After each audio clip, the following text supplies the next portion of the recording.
At night, a call came in from an unknown number. "Sir, your wife is at our gas station right now. She is cold, exhausted, and bruised." My heart sank.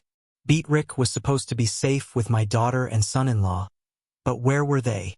They had left her alone in the desert and fled. I drove 300 m to pick her up, and now they will pay tenfold because justice does not forgive the betrayal of loved ones. Before we continue, please subscribe to the channel and write in the comments what time it is where you are now. The phone's vibration dragged me from sleep at 2:37 in the morning. I fumbled across the nightstand, knocking over my reading glasses, squinting at the screen's harsh glow. Unknown number, Nevada area code. Yes. My voice came out rough, disoriented. "Sir, Mr. Russell, I got your number from the lady here. Your wife. She says her name is Beatrice Russell and you're her husband." The voice was young, nervous, male. I sat up too fast, blood rushing in my ears. "Yes, I'm Ivory Russell. Beatrice is my wife. What's going on? Is this some kind of joke?" "No, sir. No joke. She's here at Desert Stop out by Batty. She's been here since yesterday morning alone. Sir, she has bruises on her face. She won't tell me much, but she's scared and cold. And she finally gave me your number." The words landed like fists. Beatrice should be at Death Valley National Park with our daughter Loretta and son-in-law Oscar. Safe, 300 m from Batty, and they'd left 3 days ago. Where is my daughter? Where is Oscar? They were traveling together. The pause stretched too long. "Sir, there's nobody here but her. She's been alone the whole time."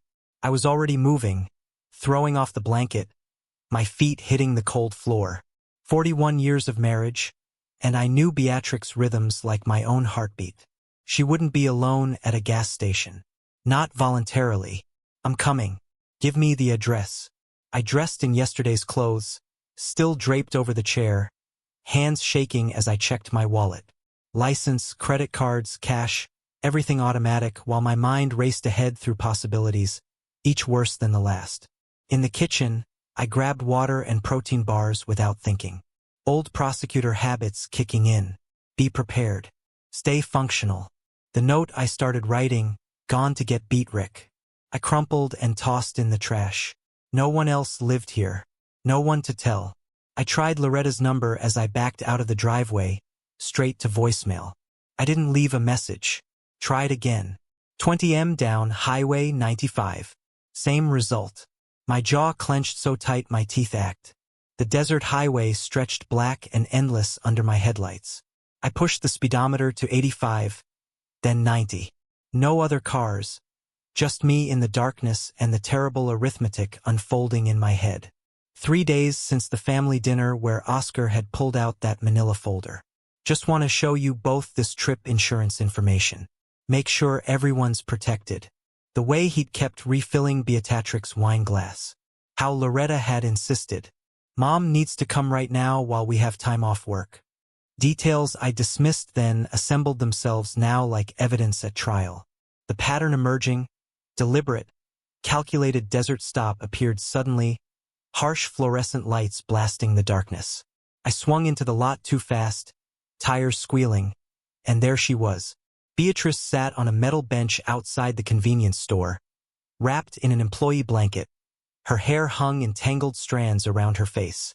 Her clothes, the nice traveling outfit she'd worn with such pride, were creased and dirty. But it was the bruises that stopped my breath. Dark marks on her upper arms.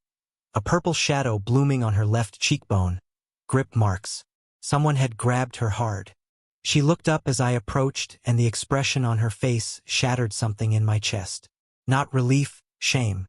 I knelt in front of her slowly, taking it all in with trained eyes. Every bruise, every tremor.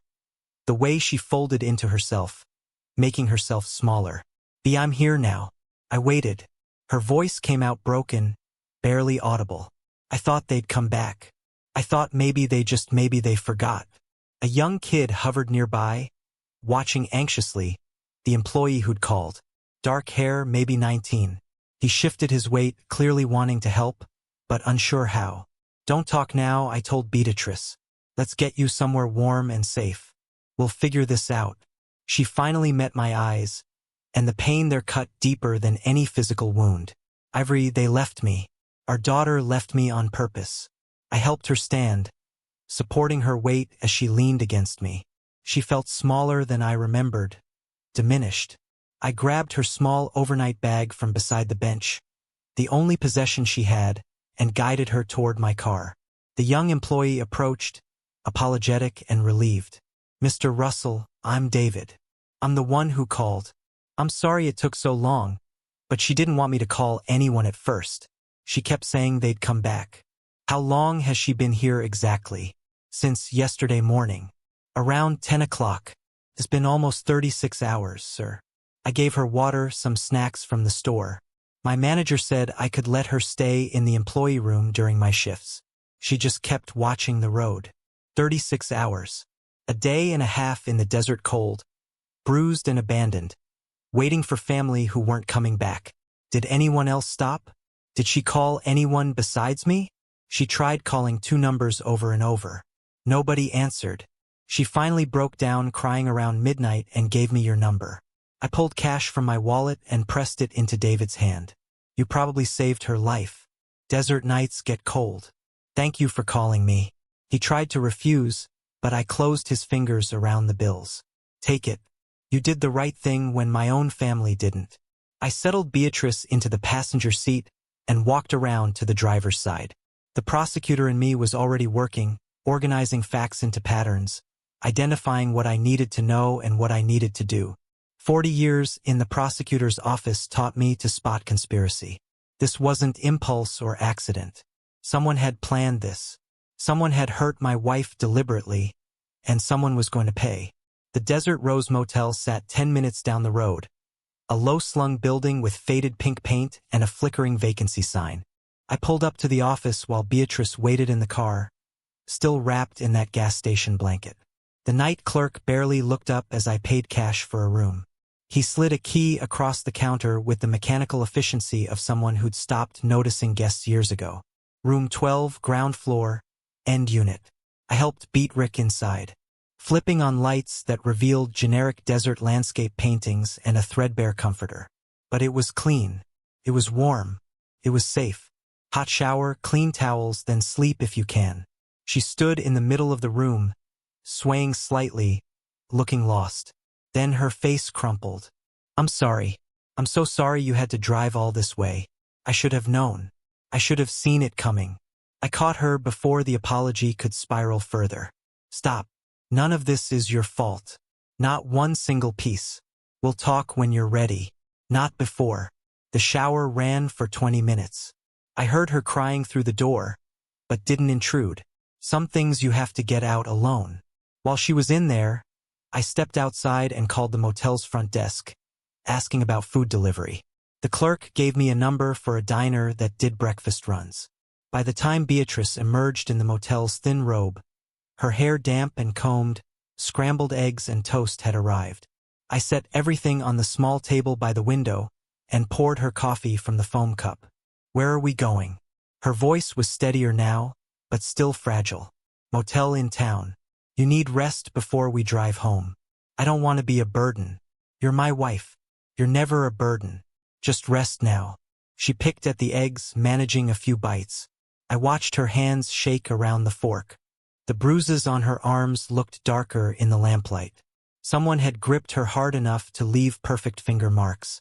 After she'd eaten what she could, she curled up on the bed. I thought she might sleep, but instead she stared at the ceiling, blinking too fast. It was the second day. The words came out quiet, almost reluctant. We'd driven to the park, took some photos. Oscar was charming, telling stories, making me laugh. I thought maybe I'd been wrong about him. Maybe he really cared.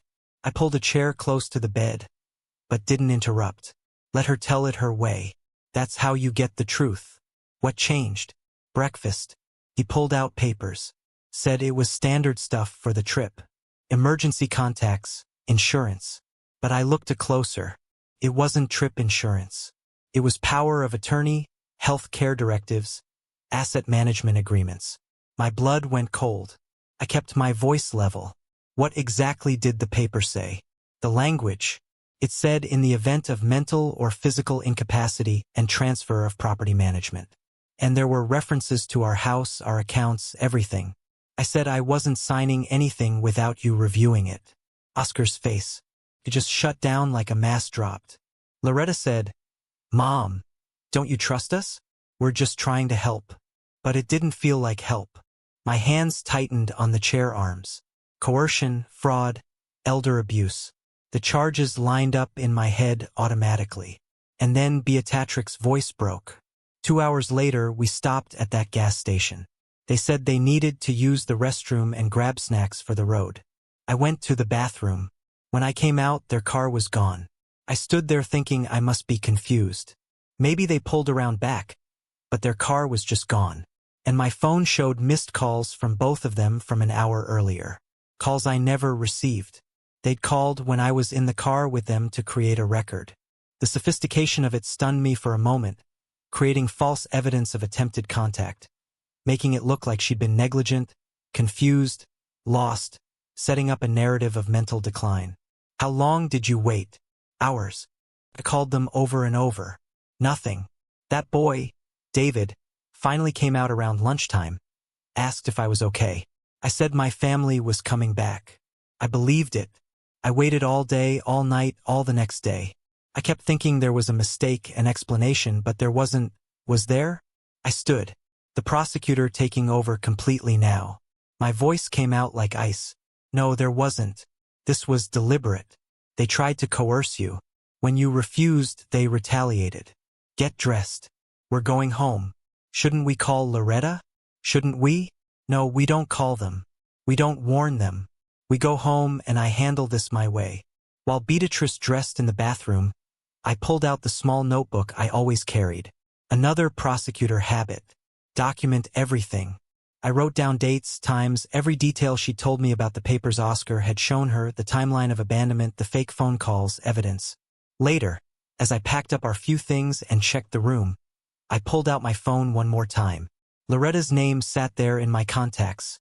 My thumb hovered over it. Then I put the phone away. Not yet. First, get Beatrix home. Then gather more evidence. Then, and only then, make contact. But when I did, it would be on my terms. I slid into the driver's seat and started the engine.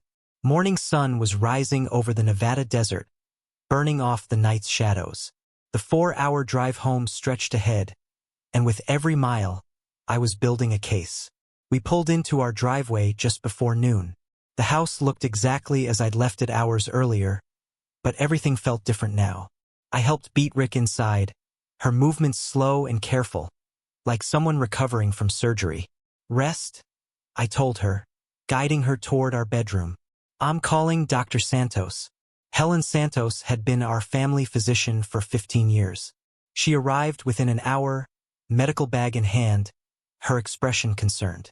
I led her to the bedroom where Beatrice sat on the edge of the mattress, still wearing the clothes from the motel. I need you to document everything, I said quietly as Helen sat down her bag. Every injury, every mark, complete medical report. Helen's eyes met mine. 20 years of treating patients had taught her to read between lines. I understand she was gentle with Beatrice, asking permission before each examination, but her documentation was clinical, precise. She measured each bruise with a medical ruler, noting dimensions and color, photographed them with a professional camera, studied the pattern of the grip marks on Beatrix's upper arms. Can you tell me how this happened? Helen asked, her pen poised over her notepad. Beatrix's voice came out barely audible. Someone grabbed me hard during an argument. Who grabbed you? The pause stretched. Then my daughter's husband. I watched from the doorway as Helen wrote it down. Every word, every detail. When she finished, she looked at me again, and I saw recognition there. She documented domestic violence cases before. She knew what I was building. The report will be thorough, she said. After Helen left, I went to my office and shut the door. For 40 years, this room had been my sanctuary. Floor-to-ceiling bookshelves, my old prosecutor's desk, framed commendations on the walls. Now it became a war room. I cleared everything off the desk surface. Then I began laying out documents in careful order. Bank statements on the left, the credit card records I'd printed before leaving to get beat Rick. In the center, I placed the photos I'd taken of the fraudulent power of attorney papers, while Beatrice had showered at the motel. She'd kept them in her bag, unable to throw them away. I studied those papers now with a prosecutor's eye. The language was sophisticated, professional terminology, proper formatting, but the substance was pure predation, clauses about a mental or physical incapacity with no medical basis, broad powers over financial accounts, asset transfer provisions buried in dense paragraphs. Whoever drafted this knew exactly what they were doing, creating something that looked legitimate enough to fool an elderly person, but would be immediately flagged as fraudulent by any attorney. They'd been counting on Beatrice not having time to get legal review, counting on her trust. I photographed every page, made copies, highlighted the most problematic sections in yellow. Then I logged into our bank accounts. The pattern emerged within minutes. Small transfers to Oscar and Loretta's joint account. Always just under $2,000. One every few weeks. 6 months of systematic theft. I created a spreadsheet. Date, amount, description, read highlights for unauthorized transactions. The total made my hands shake. $15,000. That evening, my phone rang. Loretta's number. I activated the recording app before answering. Nevada's one-party consent law meant I could legally record any conversation I participated in. Then I put the phone on speaker. Oh, thank goodness you answered. Her voice was artificially high, theatrical. I said nothing, just listened. Something terrible has happened. Mom disappeared from our hotel. We've been looking everywhere. We called the police. We stop. The word came out like a knife. Silence on the other end. What? Dad? I'm trying to tell you, your mother is home with me. I drove 300 miles in the middle of the night to pick her up from a gas station in Batty, where you left her 36 hours earlier. The silence stretched so long I thought she'd hung up. Then a different voice came on. Oscar's smooth, practiced ivory. There's been a massive misunderstanding. We thought Beatrice was in the hotel bathroom, and when we couldn't find her, we assumed she'd gone for a walk. We searched everywhere. We were frantic. You're lying. We both know it. We'll discuss this face-to-face soon. Be ready. I hung up immediately, transferred the audio file to my computer, labeled it with date and time, saved 3 backup copies. For the next 2 days, I worked methodically, photographed Beatrix's bruises from multiple angles with a ruler for scale, compiled financial records, built a timeline of every interaction with Oscar and Loretta over the past 6 months. Small things I'd dismissed at the time now formed a pattern. The unusual questions about our assets, Oscar's interest in our estate planning, Loretta's sudden attentiveness after years of minimal contact. On the 3rd day, I called Marcus Fleming. We'd worked together 20 years ago when we were both in the prosecutor's office. Marcus had specialized in elder abuse cases before going into private practice. I laid out the facts without emotion: abandonment, attempted fraud, unauthorized financial transfers. You've been documenting? Marcus asked. Everything. Medical reports, photographs, financial records, recorded phone calls. Come to my office tomorrow. Bring everything. I didn't tell Beatrice about the appointment. She was resting, recovering. She didn't need to know yet how far I was prepared to take this. That night, Oscar called back. His voice was harder now, the smooth charm abandoned. We need to talk about this situation rationally. There are clearly some misunderstandings that need to be cleared up. There's no misunderstanding. You attempted to coerce my wife into signing fraudulent documents. When she refused, you abandoned her in the desert. Those are facts. That's your interpretation. Our interpretation is very different. Then you can explain your interpretation to the police or to me in person with Loretta present. A pause, calculation in his voice when he spoke again. Fine. When and where? I'll let you know soon. I hung up and looked at the evidence spread across my desk. The story told itself in documents and photographs and recorded conversations. Airtight, irrefutable. Now I just needed to decide how to use it. Marcus Fleming's office occupied the 3rd floor of a refurbished building downtown. I arrived at 9 the next morning with 2 accordion folders full of documentation. He'd aged since I'd seen him last. More gray in his hair, lines deeper around his eyes, but his handshake was firm and his focus sharp. We spent 3 hours going through everything. He made notes, asked questions, occasionally nodded with grim recognition. "This is solid," he finally said. "Elder abuse under Nevada. Revised Statute 2009. Attempted fraud. Financial exploitation. The medical documentation alone would convince most prosecutors. What are my options? Criminal charges, civil suit, a restraining order," or he paused. "You could offer them a choice. Restitution and permanent separation or prosecution. Sometimes the threat is more powerful than the action." I thought about that as I drove home. By the time I pulled into my driveway, I'd made my decision. That evening, I called Loretta. "I want to see you and Oscar here at the house next Saturday at 2. Dad, I don't think that's a good idea. Bring Rachel and Tom. They should see their grandparents." The mention of the children changed her tone immediately. Hope crept into her voice. "Really? You want to see the kids? Saturday, 2 o'clock. Don't be late." Saturday came, Valentine's Day, ironically. I'd chosen the date deliberately, a day associated with love and family, now repurposed as a reckoning. Beatrice was nervous all morning, straightening cushions that didn't need straightening, checking the kitchen repeatedly. I told her what I planned to do, and she'd simply nodded, trusting my judgment. At exactly 2 o'clock, Oscar's car pulled up. I watched from the window as they got out. Loretta carrying a bakery box, probably cookies for the kids. Oscar helping Rachel and Tom from the back seat. Both children ran toward the house with the unselfconscious joy of 9 and 6. I opened the door and knelt to hug them both. Whatever happened with their parents, these children were innocent. "Grandpa." Rachel wrapped her arms around my neck. "We brought Valentine cookies." "That's wonderful, sweetheart. Grandma's in the kitchen. Why don't you two go show her?" The children raced inside. Loretta and Oscar followed more slowly, tension visible in their shoulders.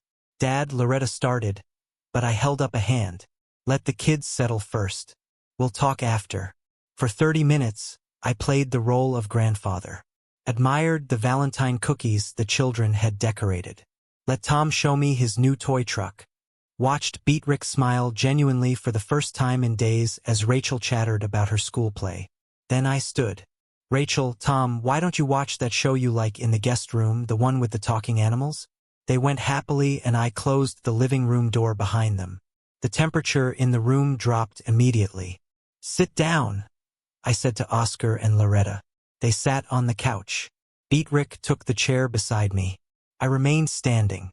"Look at these documents carefully." I placed the medical report on the coffee table between us. Then the photographs of Beatrix's bruises. The bank statements showing unauthorized transfers. The recorded phone transcripts. Oscar picked up the medical report, attempting bravado. "What is this supposed to prove?" "Medical documentation of assault. Witness testimony of abandonment. Evidence of financial fraud. Choose any term you prefer." Loretta's voice broke. "Dad, please. We can explain." "Then explain. Explain the bruises on your mother's arms. Explained leaving her at a gas station for 36 hours. Explained $15,000 in unauthorized transfers." Silence. Oscar's jaw was clenched, a vein visible at his temple. Loretta looked at her mother, then away. "You have 2 options," I continued. "First option, I take these documents to the prosecutor's office. They file charges for elder abuse, attempted fraud, and financial exploitation. You'll face criminal prosecution." Oscar stood abruptly, aggressive. "You're bluffing. You can't prove intent. Any lawyer would tear this apart. This is harassment, intimidation." I didn't move. I was a prosecutor for 40 years. I know exactly what I can prove. Second option. You return every dollar you took. You apologize to Beatrice. You never contact us again asking for money. Dad, we just needed help getting on our feet." Loretta's tears were streaming now. "We're family. Families help each other. Families don't abandon each other in the desert." You have 48 hours to decide. Oscar moved toward the door, his face red with anger. You'll regret this. Going after your own daughter. What kind of father does that? The kind who protects his wife. The kind who believes in consequences. Loretta made one last attempt, her voice breaking. Daddy, please don't do this. Think about Rachel and Tom. Think about our family. I'm thinking about them. I'm thinking they deserve better than parents who abuse elderly relatives for money. 48 hours, Loretta. The door slammed. Through the window, I watched Oscar's car peel out, tires squealing on the pavement. Rachel's Valentine cookies sat abandoned on the kitchen counter. Beside me, Beatrice was crying quietly, not for herself, but for what we'd lost.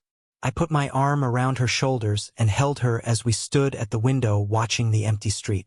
The 48-hour countdown had begun. 48 hours. 2 full days of silence. No calls. No texts. No apologetic knock at the door. Just waiting, watching my phone like it might spontaneously combust. Beatrice checked hers compulsively, too, hoping each time that Loretta's name would appear on the screen. It didn't. When the deadline expired at exactly 2 o'clock on Monday afternoon, I picked up my phone to call Marcus. The doorbell rang before I could dial. A young woman stood on my porch holding an envelope. Process server. I knew the type.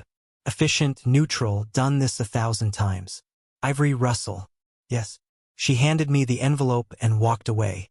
I closed the door and stood in my own foyer, staring at the return address. A law firm in Henderson. Not Marcus' firm. I opened it. The first page made my vision tunnel. Petition for conservatorship. Loretta Russell Valdez, petitioner, requesting legal guardianship over Ivory Russell and Beatrice Russell, based on advanced age, diminished mental capacity, and inability to manage personal affairs. Beatrice appeared from the kitchen, took one look at my face and went pale. What is it? I handed her the papers without speaking, watched her read, saw the exact moment she understood what our daughter had done. Her voice came out shaking. She's saying we're incompetent, that we can't manage our own lives. She's trying to take control of everything we own before I can take legal action against her. Our own daughter thinks we're senile, or she's lying about thinking that. My jaw clenched so hard my teeth ached. She's not thinking anything. Oscar is thinking for her. This is his strategy. Make us the problem. Claim he's protecting us. What do? We fight and we win. 30 minutes later, I was in Marcus' office. He read the conservatorship petition, his expression darkening with each page. This is aggressive. Whoever advised this strategy is either brilliant or reckless. My money's on reckless. What are our options? We prove competency. Medical evaluations, cognitive tests, the works. We file for a protective order based on the abandonment incident, and we investigate them. Everything: finances, employment, living situation. I thought about Rachel and Tom, 9 and 6 years old, caught in the middle of a war they didn't understand. The grandchildren, if this goes badly, they could get caught in the crossfire. Marcus chose his words carefully. There are systems designed to protect children, anonymous reporting systems, if there are legitimate concerns about their home environment. The implication hung between us. I see. I'm not suggesting anything specific. I'm just noting that child welfare is always a priority. Over the next week, Beatrice and I underwent comprehensive medical evaluations, cognitive function tests, memorizing word lists, solving puzzles, recalling recent events, physical examinations, psychiatric assessments. The doctor who conducted my cognitive evaluation smiled slightly when I rattled off the date, the president's name, and the list of words she'd asked me to remember 20 minutes earlier. Your cognitive function is excellent, Mr. Russell, better than many people half your age. For the record, there is absolutely no evidence of diminished capacity. Will you put that in writing? Already typing the report. That same week, I made a call I never thought I'd make. From a grocery store parking lot 20 m from home, using a prepaid cell phone bought with cash, I dialed Child Protective Services. I spoke calmly about concerns for my grandchildren. A father with apparent financial problems and anger management issues. A mother under severe stress. Recent family conflicts exposing the children to adult problems. I provided their address, refused to give my name. The operator said they'd investigate. I broke the phone in half and dropped it in a public trash can 3 blocks away. Through old contacts at the prosecutor's office, people who still owed me favors, I learned something interesting about Oscar. His name had appeared in a case file 2 years ago connected to an investigation of illegal online gambling operations. The case was dropped, but the connection was noted. Gambling debts. That explained the desperation for our money. I hired a forensic accountant, not a private detective. Those felt too invasive. But following money, that's what I'd done for 40 years. I gave the auditor everything. Oscar's name, social security number from old family tax documents, employment information. Find everything, I told him. The court hearing came on the last day of February. Judge Patricia Wolf. I'd worked cases in her courtroom during my final years at the prosecutor's office. She was fair, intelligent, and took no nonsense. Loretta's attorney presented their petition. Elderly parents showing signs of confusion concerning behavior, erratic financial decisions. Marcus methodically destroyed every claim, comprehensive medical evaluations, perfect cognitive function, financial records showing not our confusion, but their theft. David's witness testimony about the abandonment. Dr. Santos's medical report documenting assault. Judge Wolf's decision was swift. Petition for conservatorship denied. Furthermore, I'm granting the Russells' motion for a protective order. Ms. Russell Valdez and Mr. Valdez are to maintain a distance of 100 yards from Mr. and Mrs. Russell at all times. First victory. As we left the courtroom, I caught Oscar's eye across the hallway. The hatred there was pure, undiluted. He leaned close to Loretta, whispered something sharp. She nodded, her face hard. This wasn't over. Outside, Marcus put a hand on my shoulder. You won. They can't touch you legally now. They'll try something else probably, but you're protected. I thought about the financial auditor's report due any day now, about the anonymous call I'd made, about all the pressure building around Oscar and Loretta, like a vice slowly tightening. We'll see, I said. The financial auditor's report arrived by encrypted email 3 days after the court hearing. I printed it in my office with the door locked. 40 pages of pure devastation. Online casino accounts showing losses exceeding $90,000 over 2 years. High-interest loans from predatory lenders. Credit cards maxed and defaulting. And worst of all, a second mortgage on Oscar and Loretta's house signed only by Oscar, either forged or obtained without Loretta's knowledge. I sat back, absorbing the implications. Oscar hadn't just been stealing from us. He'd been destroying his own family financially for years. I photographed key pages, saved multiple digital copies, locked the printed report in my safe. Then I called Marcus. I need to know the legal boundaries of sharing financial information with a family member. Whose information? Oscar's with Loretta. A pause. That's complicated territory. If the information was legally obtained and you're sharing it with someone who has a legitimate interest, like a spouse whose finances are being destroyed, that would be a legitimate interest. But Ivory, tread carefully. There are ethical lines. I'm not planning to blackmail anyone. I'm planning to give someone information they have a right to know. Then I can't advise against it, but document how you obtained everything and make sure it's factual, not opinion. I spent the next week observing Loretta's patterns, not surveillance, just awareness. I learned she grocery shopped every Tuesday morning at the Rays on Carson Street alone. Oscar worked construction and was always on site by 7. The following Tuesday, I was in that grocery store at 9:30. I saw her in the produce section examining apples. She hadn't noticed me yet. I made sure to stay exactly 101 yards away, just outside the restraining order limit, but within the same public space, legal, defensible. Then I moved closer, calculating the distance carefully. 90 yard, 80. She looked up and froze. Don't worry, I said quietly, stopping at exactly 75 yards. I'm not violating the order, but we need to talk. Her face went hard. We have nothing to say to each other. The judge made that clear. The judge said we can't contact each other. She didn't say we can't speak if we happen to be in the same public place. I held up a thick folder. This is information about your financial situation. I think you should have it. I know our financial situation. Do you know about the $90,000 Oscar owes to online casinos? Do you know about the second mortgage he took out on your house? The one with only his signature? Do you know about the credit cards he opened in your name without telling you? Her face drained of color. I set the folder on a nearby display of oranges, within her reach, but not handed directly to her. No physical contact, no coercion. I'm not asking you to do anything. I'm not pressuring you. But you're still my daughter, and Rachel and Tom are still my grandchildren. This information is yours. What you do with it is your choice. I walked away before she could respond, headed toward the checkout lanes. I didn't look back. At home, I told Beatrice I'd run into Loretta at the store. True, if strategically vague about the circumstances, she asked if Loretta had said anything about reconciliation.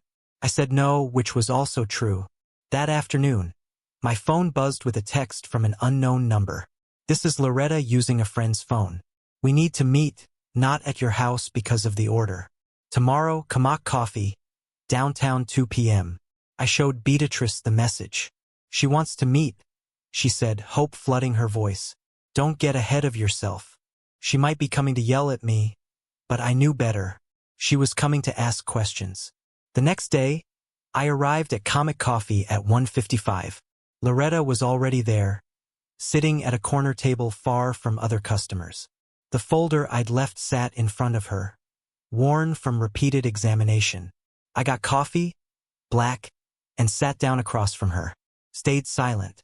Let her speak first. Is this real? Her voice was hollow. All of it? Every document is verified. Bank statements, loan records, credit reports, all obtained legally through a forensic accountant. You can verify it yourself. Call the creditors. Check your credit report. The house, the mortgage, my signature isn't on it. I know that's forgery. That's fraud. Yes. She put her head in her hands. When she looked up, her eyes were red. How long have you known? I hired the auditor after you filed the conservatorship petition. The report came last week. Why are you telling me this after everything? I met her eyes steadily. Because you're still my daughter, and Rachel and Tom are still my grandchildren. Oscar is the problem, not you. But you need to see that clearly. I don't know what to do. Start by learning the truth. Then protect your children. The rest will follow. She gathered the folder, stood abruptly. I need time to think. Take all the time you need. She left without another word. I sat there finishing my coffee, watching through the window as she got into her car. She didn't pull away immediately, just sat there staring at the folder in her lap. Finally, she pulled out her phone and made a call. Even from inside the coffee shop, I could see her body language shift. Rigid, angry. She was calling Oscar, confronting him. I paid for my coffee and walked to my car. Through my rearview mirror, I watched Loretta on the phone, pacing in tight circles beside her car, her free hand gesturing sharply. The call ended. She stood very still for a long moment. Then she got in her car and peeled out of the parking lot, tires squealing. I started my engine and headed home. Phase 1, separate them emotionally. Accomplished. That evening, my phone stayed silent. No calls from Loretta, no texts, no updates. I tried to focus on dinner with Beatrice, but my mind kept returning to that parking lot, watching Loretta make that angry phone call. Whatever she'd said to Oscar, it was just the beginning. The call came 12 days later, March 22nd, just after 8 o'clock in the morning. Loretta's voice was small, broken. Dad, it's me. I need to talk to you. I walked to my office, closed the door. I'm listening. You were right about everything. The gambling, the debts, the forged documents. I checked it all. I didn't know. I swear I didn't know. The words came out rushed, desperate. But I didn't soften. You didn't know about the debts, but you knew you left your mother at a gas station. You knew she had bruises. You knew what you did. Silence, then crying. He told me she was manipulating us, that she ruined the papers on purpose to make us look bad. I believed him because I wanted to believe we were the victims, not the criminals. And now I see what I am, what I did. I don't expect forgiveness. I just need to protect my children from the mess I created. I let her cry for another minute. Then I laid out my terms. If you want any path toward eventual reconciliation, and I'm not promising anything, you need to take concrete action. First, file for divorce immediately. Second, agree to temporary custody of Rachel and Tom with us while you stabilize.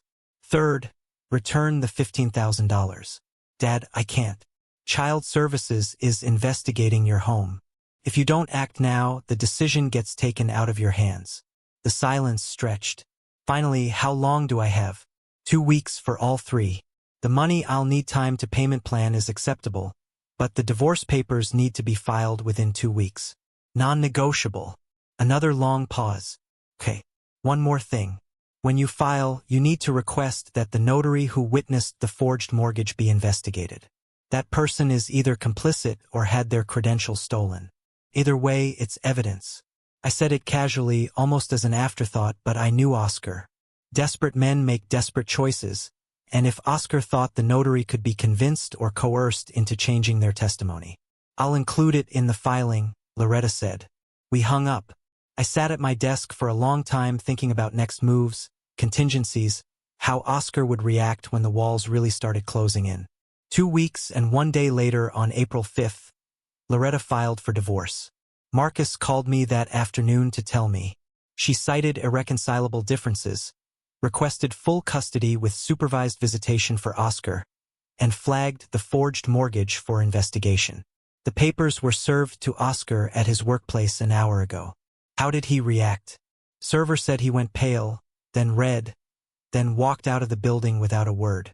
That evening, I stood at my kitchen window watching the street. Beatrice was upstairs preparing the guest room for Rachel and Tom, humming softly as she worked. The sound was almost peaceful. My phone buzzed. Text from an unknown number. You did this. You destroyed my family. This isn't over. I saved the message, forwarded it to Marcus with a note, documentation for potential restraining order extension. Then I deleted the unknown number and went upstairs to help Beatrice make up the beds. The next phase was already in motion, and this time Oscar would do most of the work himself. That evening, my phone stayed silent. No calls from Loretta, no texts, no updates. I tried to focus on dinner with Beatrice, but my mind kept returning to that parking lot, watching Loretta make that angry phone call to Oscar. Whatever she'd said to him, it was just the beginning. The next morning, Marcus called. Child Protective Services completed their home visit at Oscar and Loretta's house. The report isn't public yet, but my contact says they noted concerning financial instability and evidence of ongoing parental conflict. They're requiring a follow-up in 30 days, another pressure point, another crack in the foundation. Days passed. I went about my normal routine. Grocery shopping, coffee with Beatrice at our favorite diner, reviewing old case files in my office just to keep my mind sharp. But I was waiting, watching. The call came 12 days after the grocery store encounter. March 22nd, just after 8 o'clock in the morning.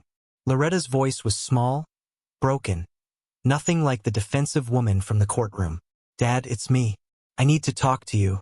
I walked to my office, closed the door so Beatrice wouldn't hear. I'm listening.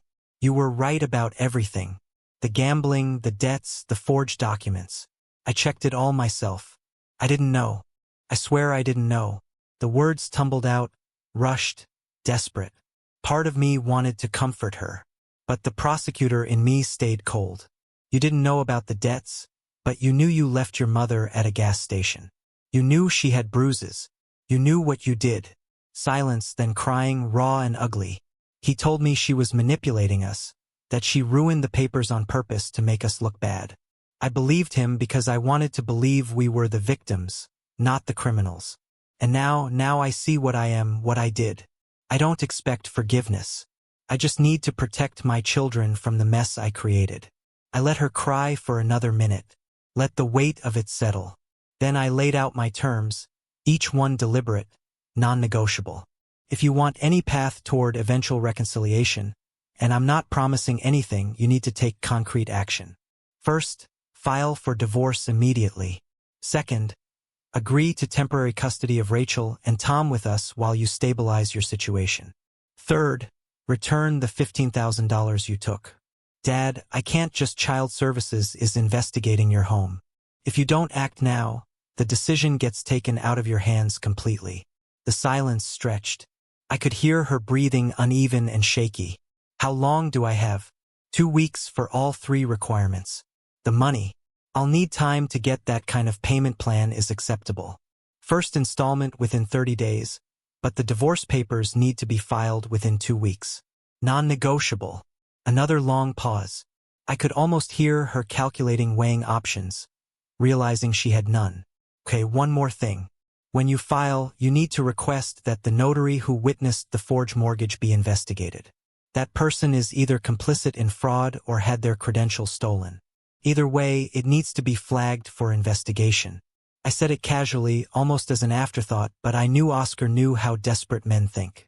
If he believed that notary could be convinced or coerced into changing their testimony, destroying records, covering tracks. I'll include it in the filing, Loretta said quietly. We hung up. I sat at my desk for a long time afterward, looking at the photo on my shelf. Loretta, at 8 years old, gap-toothed and laughing, holding up a perfect math test. That child was gone. The woman who'd abandoned her mother in the desert had taken her place. But maybe eventually something better could emerge from the wreckage. 2 weeks and 1 day later, on April 5th, Loretta filed for divorce at the Henderson courthouse. Marcus called me that afternoon. It's done. She cited irreconcilable differences, requested full custody with supervised visitation for Oscar, and specifically flagged the forged mortgage documents for investigation. The papers were served to Oscar at his workplace an hour ago. How did he react? Process server said he went pale, then red, then walked out of the building without saying a word, left his briefcase, his lunch, everything.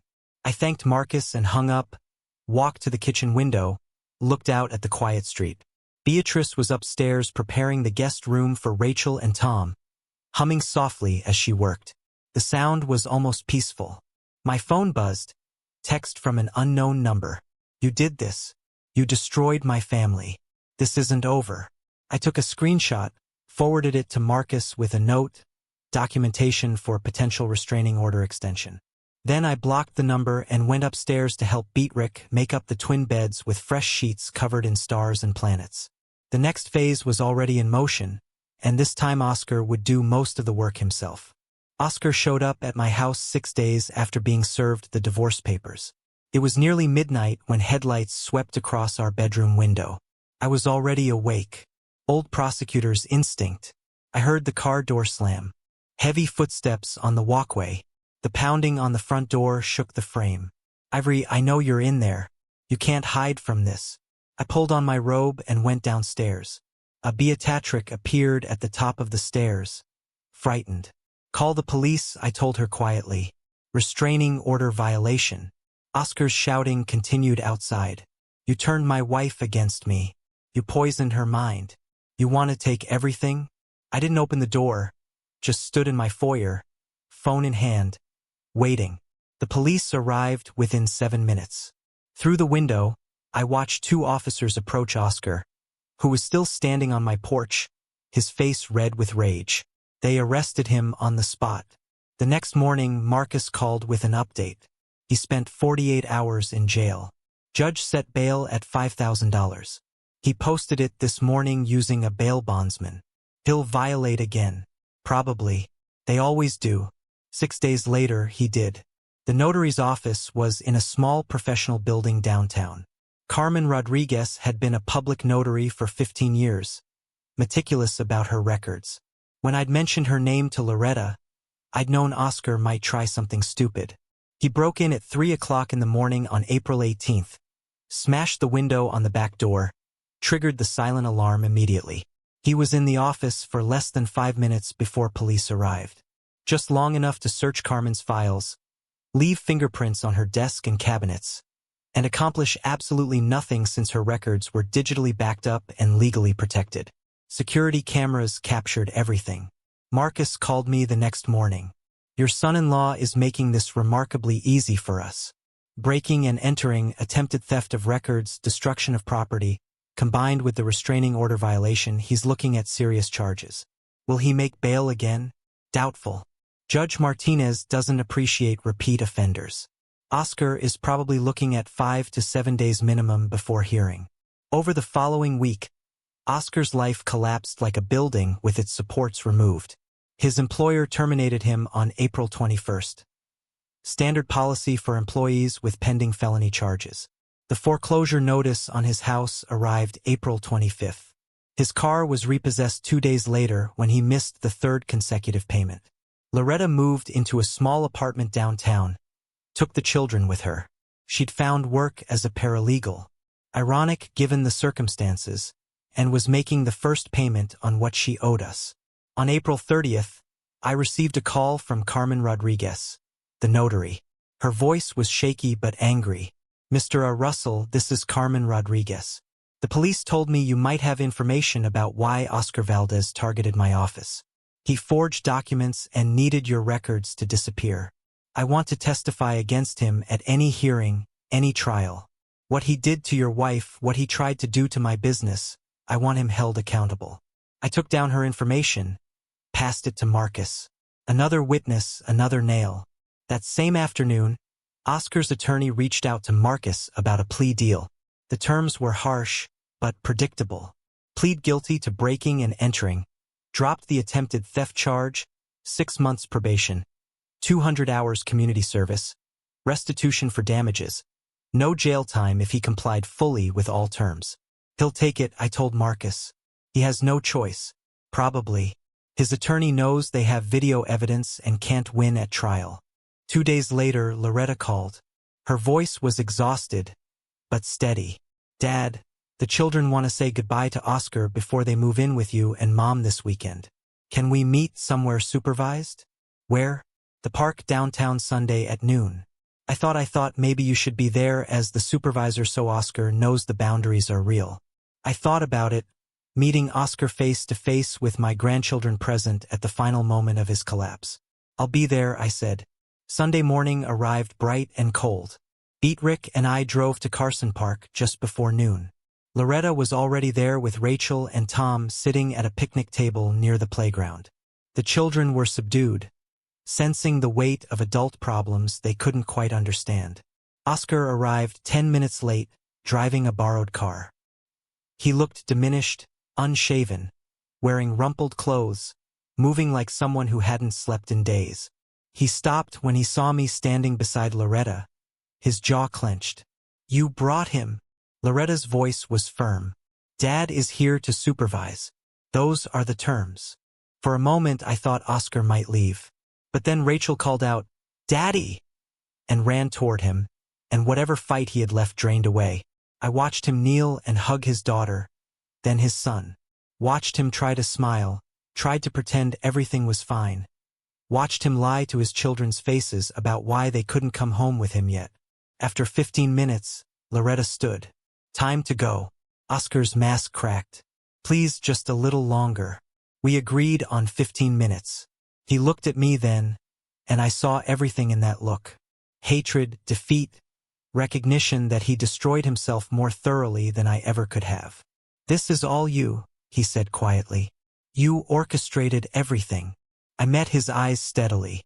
You left my wife in the desert. Everything after that was just consequence. He had no response to that. Just turned and walked back to the borrowed car, shoulders hunched, a man carrying the full weight of his choices. Beatrice took the children's hands, leading them toward our car. Loretta lingered for a moment, watching Oscar drive away. Thank you, she said softly, for being here, for all of this.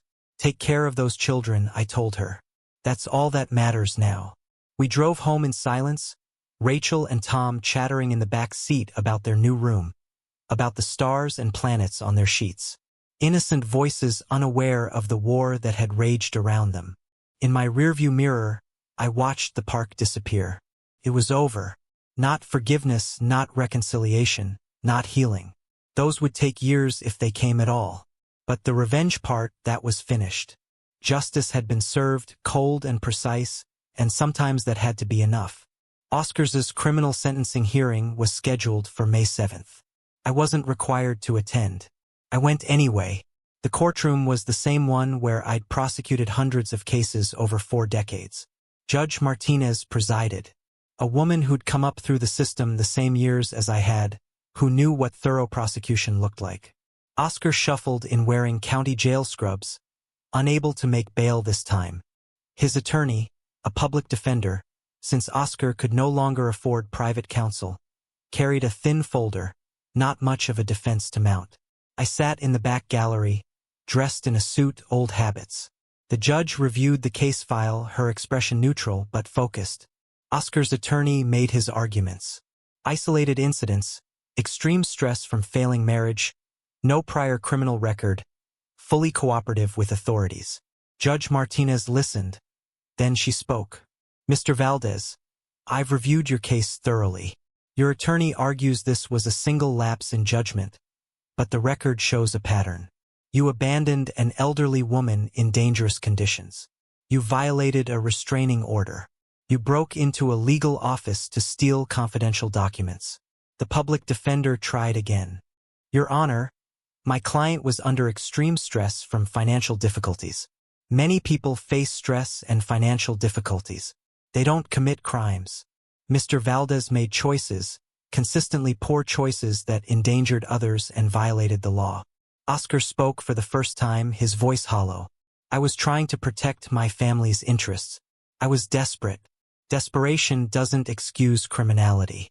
I'm sentencing you to 6 months supervised probation, 200 hours of community service, full restitution for damages, and a permanent restraining order prohibiting any contact with the Russell family.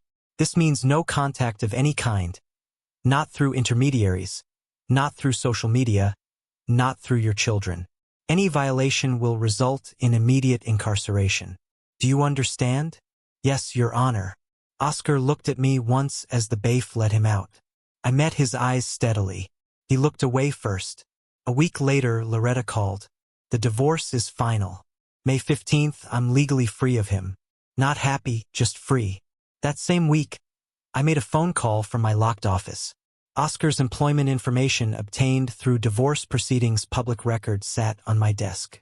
This is Susan Chun. How can I help you? Miss Chun, my name is Ivory Russell.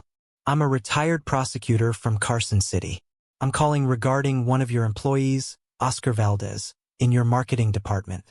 Her voice became cautious. I can't discuss employee matters with outside parties.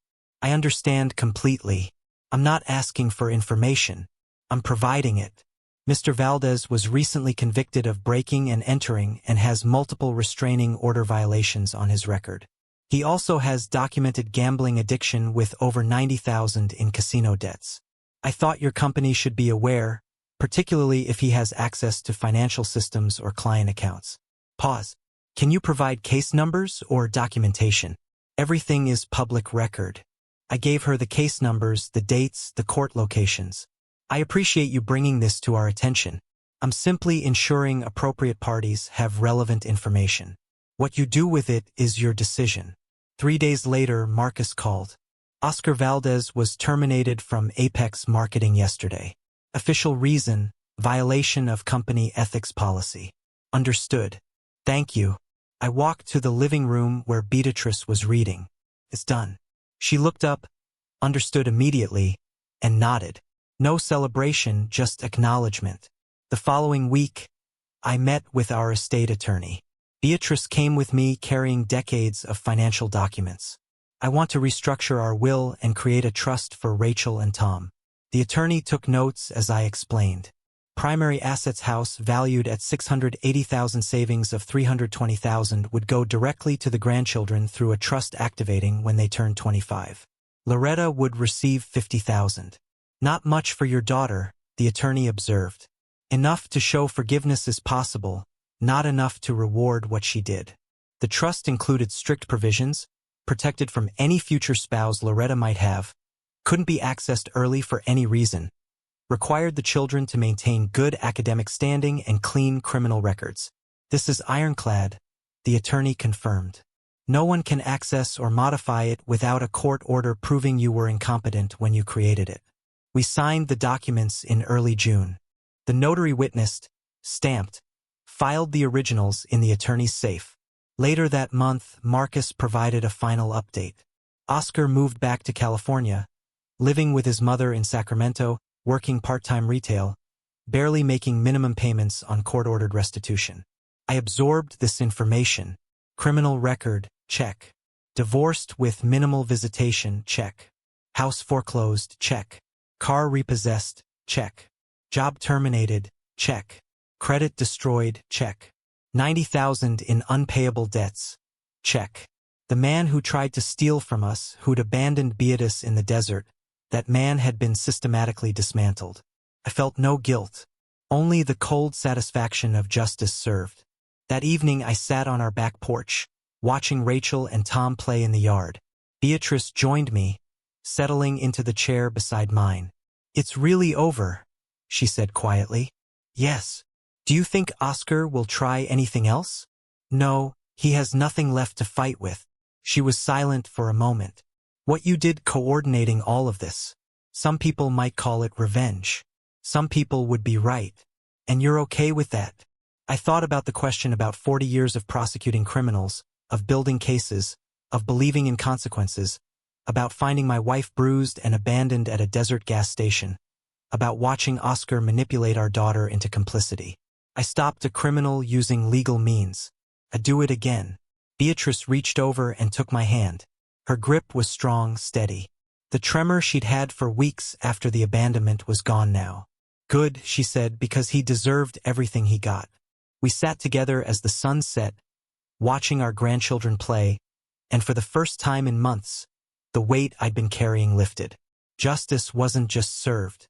It was complete. Summer arrived with a gentleness that felt earned. Rachel and Tom adjusted to living with us with the resilience of children. Their rooms filled with artwork, homework assignments, the comfortable chaos of young lives. Beatrice enrolled them in summer programs at the local community center. I taught Tom to ride a bike in our driveway, running alongside him until the moment he found his balance and pedaled away, laughing. Beatrice started therapy twice a week. A kind woman named Dr. Patricia Lynn, who specialized in trauma recovery. At first, Beatrice resisted. "I'm fine. I don't need to talk to anyone." But I insisted. The abandonment, the bruises, the betrayal by our daughter, those things left marks deeper than skin. After 3 weeks, Beatrice came home from a session and told me, "Patricia asked me today what I wanted from the future." I realized I'd been so focused on surviving, I'd forgotten to think about living. "And what do you want?" "To be a grandmother. To feel safe in my own life again. To forgive Loretta eventually when she's earned it. Not today. Not today, but maybe someday." Loretta called every evening to talk to her children. Brief conversations full of how was school and did you brush your teeth? And I love you. She sent the first payment of what she owed us, $500, nearly half her paycheck from her paralegal job. On the second Saturday of June, she asked if she could visit just for an hour. "I want to see them. I want to see you both." I looked at Beatrice. She nodded slowly. Saturday afternoon, 2 o'clock, 1 hour. Loretta arrived exactly on time, carrying a bag of art supplies for the kids. She'd lost weight, looked tired, but steady. She hugged Rachel and Tom carefully like she was afraid they'd break or disappear. "Mom?" Tom asked. "When are we coming home?" Loretta's face crumpled for just a moment. Then she smiled. "Grandma and Grandpa's house is your home right now, honey. But we'll have special visits, okay? Like today." After the children went outside to play, Loretta turned to us. "I'm taking night classes at the community college, business administration. I want to support myself properly, give them stability. I know I can't undo what I did, but I'm trying to become someone who deserves them back eventually." I didn't soften immediately. Words are easy. Actions take time. I know. I'm prepared to take that time. Those Saturday visits became routine. Every week, same time, Loretta would arrive with some small gift or activity. She never asked to take the children anywhere alone, never pushed boundaries, just showed up consistently, proving through repetition that she could be trusted. Oscar exercised his monthly supervised visitation rights exactly once in June at a facility in Henderson with a court-appointed supervisor present. According to the report Loretta received, he'd sat stiffly across from Rachel and Tom for 30 minutes, asked surface questions about school, and left early, claiming he had work. He never scheduled another visit.